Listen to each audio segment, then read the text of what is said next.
maalmihii howlaha jireen waajibaadka soo qeybshan waxa nidaamka aan ka tirsannahay difaaciisa ee state-ka bulaha waxyaalo fara badan baa ka khaldamay si un baa isku fiirnay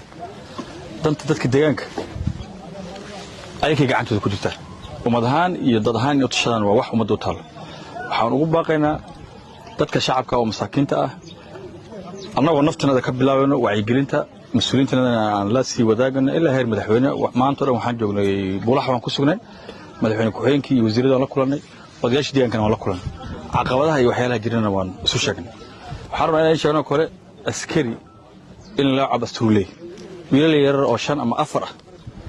oo qoryo wato in kaamira dil soo istaajiyo loo wax dan Soomaaliyeed looga shaqeyn askariga waxa ma noqonayso qoryaha caawa aan hayno waa ku tendaro state-ka qaar ilaahay qaar anaga aan leenahay oo isku dhex jira way waxa laga yaabaa ilaa 5,000 ama 2,500 ama 3,000 askari in la tababaro laga yaabaa waxyaalahaas marka askariga hadduu inta joogo hadduu xaq joogo dawladdu ku dhex jira waxa khaldan waa siyaasadana way iska saxmi doontaa hadduu leeyahay laakiin wadadan ku taagna waxa waaye wadadaas state-ka oo talina deegaanadana xuduudan oo talina way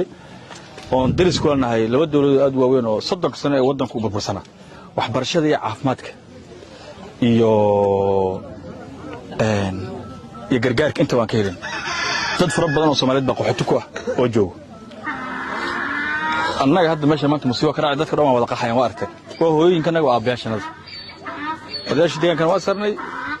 systemka state-ku anaga aan ka tirsanayna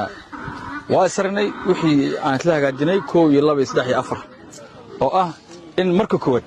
dadka deegaanka oo barakacay inay meeshooda ku soo noqdaan caqabadan waxa keenay wax meesha yaalla way xabad inay bulaha ka dhacdo maxaa keenay ayadan in la xaliyo dadka deegaanka waa isla qaadan arintayda waxa kale oo ah waxba laga isfiilay xagga waa dad la dhashay xaraas militariga astaan qaran bay ahayd weligood siyaasad kama qayb qaadan xarakan ba meesha ku taalahayd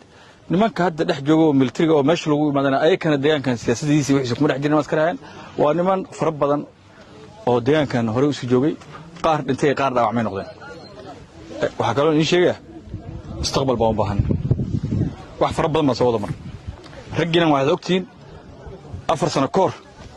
buurkaas inta qof oo naga dhimatay hadduu dhadhaala yahay hadduu xilal maxaa fiihay hadduu wali qadhow yahay waa la socotaan kuwa dhaawaca cid wax tarayso qarfaawa magaalada dhex joogo oo curyaan ah oo caawo qof bila aadan ah oo ilaahay ahayn wax ka sugay aysan jirin bal raba taas inaan mar walba qalbigiina galisaan bal raba danta aan ka shaqeynaa dan gudina noqoto wax aan ka tirsanahay waa nidaamkaas state-ka waxaan waa iska xalismi doonaan muqdisho iyo kismaayo way iska hagaagi doonaan intay hagaagayaan inaan dadka la ahaaninin dadka aan la foolxumaynin magaca ciidanka qaranka aan la dilin waxa siyaasadda la dhex wareegayo in laga dhex bixiyo oo deegaankan soo ah inuu soo celiyo sababtoo ah maalmahaas ka hor wada hadallada socday wada xaajada socday ururada bulshada hadlay qolooyin fara badan baa waxyaalo fara badan baa jiray marka mar walba masaalixda inaan ka shaqeynana waa qasab meesha aan ka imaan inaan firinna waa qasab meeshaan joogno dadka masaakiinta ah oo leeyahay waa reer hebel oo la isku diray deegaankan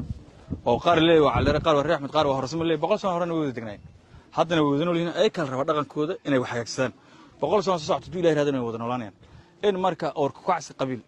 nidaamkii iyo systemka ku dhex jirtaan in la reer hebel baa loo socday reer hebel baa loo socday waxa wax suurtagal ma noqonaysa annaga joogno waaridiintanada ku weynay macnaha uu qabiilka yahay annaga garanayno madaxweynaha state-ka wuxuu joogaa Kismaayo wax waa laga taban karaa cid ka tabanaysa ay hor fariistaa fiican laakiin qof mas'uul ah inuu idaacad soo istaago oo iska aytamo oo wixii shalay isagu ka shaqeynayay oo juhdi iyo dhibaato ku bixinayay oo 3 teer ama 4 teer hadda meel soo istaago hebel waa tuug hebel waa saan hebel waa eedeysana waxaas dhan waa iska khiyaali xaqiiqadiisu waxa waaye waajibaadkanaga iyo shaqooyinkanaga waa sii wadana danta aan leenahay ugu muhiimsan qabiil maaha waa state-kaas umada ku jirta inaan midayna way sababtoo geelanaga meesha ka baxo wuxuu tagaa afmadow hadday abaar dhacdo afmadow ku soo baxana meesha tagtaan qofka loo baahan yahay waa ninka intaas isku hayn kara way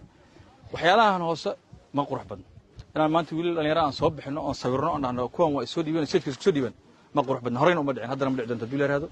waa maasantiin waajibaadka wixii farsamo iyo haddii la yiraahdo taliyaashii waa joogo ayakaan kugu faraynaa shaqooyinkana waa sii wadan haddii la yiraahdo